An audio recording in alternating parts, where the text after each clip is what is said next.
হয়েছিল নষ্ট করলো শাশুড়ি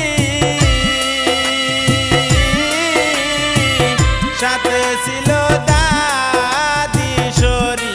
গো সংসার ভাঙার মাস্টরি বউটাই আমার ভালো হয়েছিল নষ্ট করলো শাশুড়ি সাথে ছিল দাদি সরি গো সংসার ভাঙ